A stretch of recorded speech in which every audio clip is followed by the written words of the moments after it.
Yeah, what's up, my people? You're welcome to my channel, Box Up channel. This channel is all about boxing analysis. Please kindly smash the subscribe button, click on the notification icon so that you get notified each time I drop another hot video. Yes, let's jump into this one. I'm here to analyze the forthcoming, long anticipated, long awaited bout between Anthony AJ Joshua and Oleksandr Usyk. You know, the first event took place in the UK, and the outcome was Oleksandr Usyk dominating and showing his elite style, and then coming out victorious at the end of the fight. AJ was losing for the second time in his career.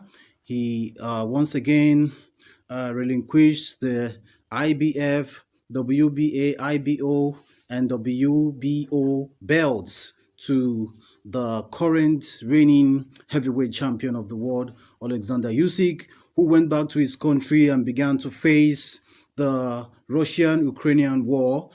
Now, let's look at the first fight between Anthony AJ Joshua and Oleksandr Usyk. Joshua came with his usual fight style. He's a technical fighter, and he's an opportunistic fighter. He's technical, he's careful, he's a very disciplined fighter. But when the opportunity presents itself, that is when his opponent opens up, you know, that moment of distress on the opponent, he begins to unleash his best weapon, which is power punch.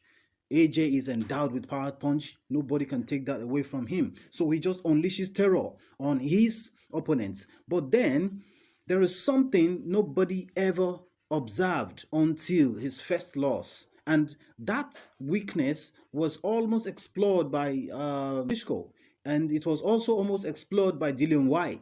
You know, while you're all out unleashing your terror and attacking, he lowers his arm, he lowers his defenses and being vulnerable. But then the power punch taking care of everything, the opponent is unable to see this opening to take advantage of. It takes someone with a steel chin to be able to take that punch from him and then be able to return and counter. And that was exactly what happened between him and Andy Ruiz. Andy Ruiz was knocked down, and then AJ saw it that, yes, this is the opportunity. Let me finish up. And then when he began to unleash the terror, unknowing to him, this guy got a chain of steel. Steel chain is what he got. So Andy Ruiz had the opportunity to counter. And then when he countered that opening, Joshua letting down his guard because he just wanted to finish up.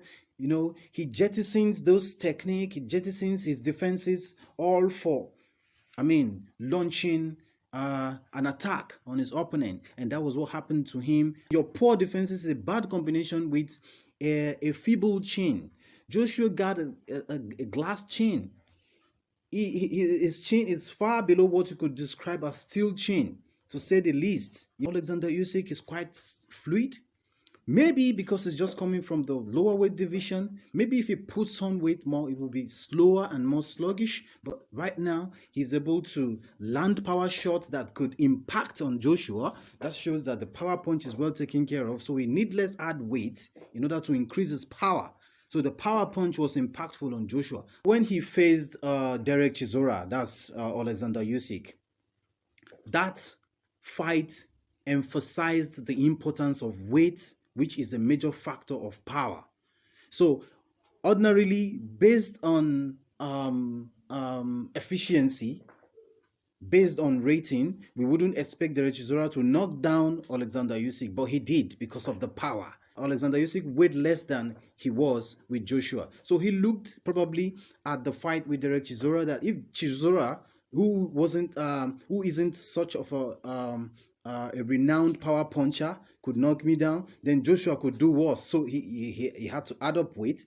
He added up weight and adapted to that weight so that the weight won't make him sluggish. So it was fluid all through. It was athletic all through the fight. So it was difficult for Joshua to land those punches accurately. Know one thing, that punching is an investment.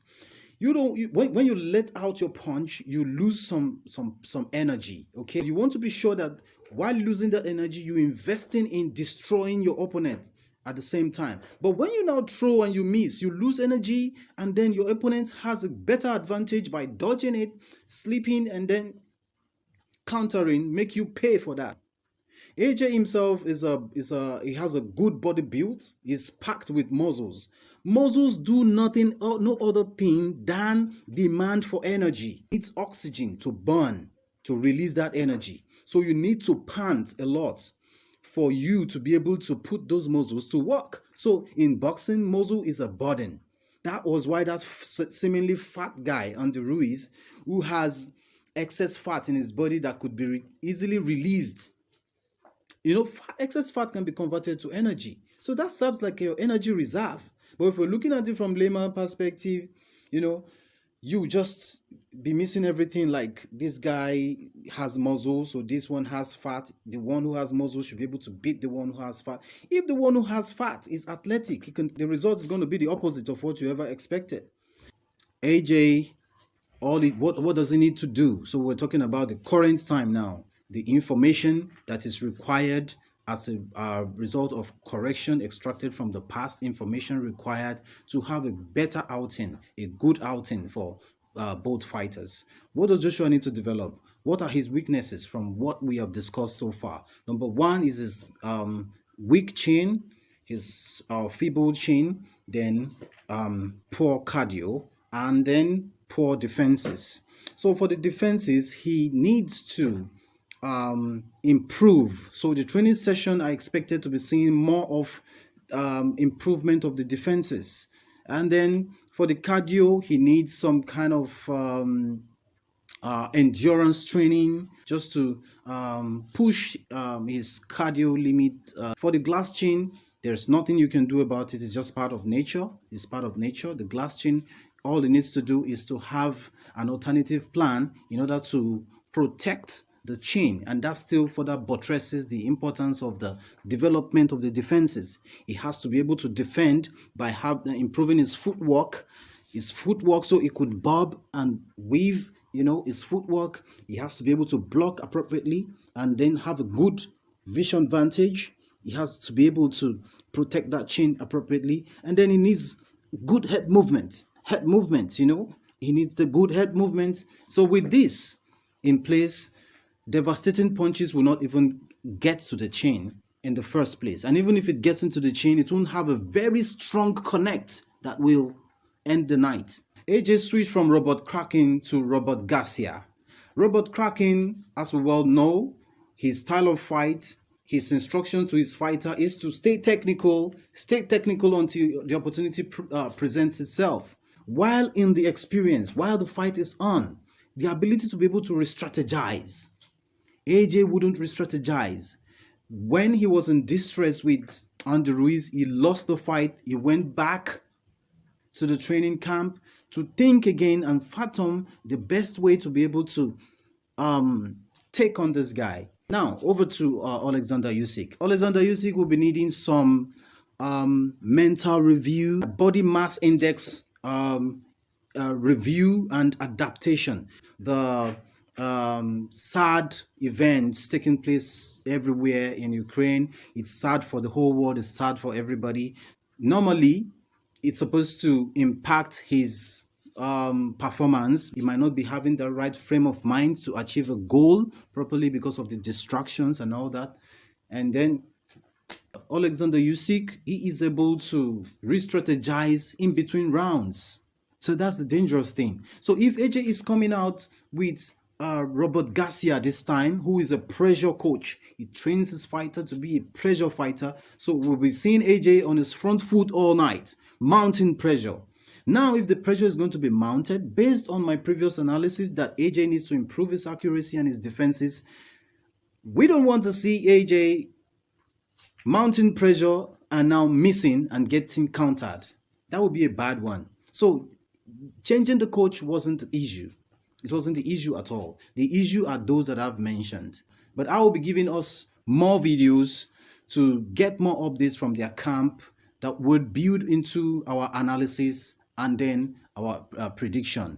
So, well, this is how far I would like to go on this video. I'll be seeing you around again. I remain Rico. Support my channel, support this box up channel by smashing the subscribe button and then hitting the notification icon. Click on like and comment. Let me know what you think. Let me know what you think in the section below. See you around.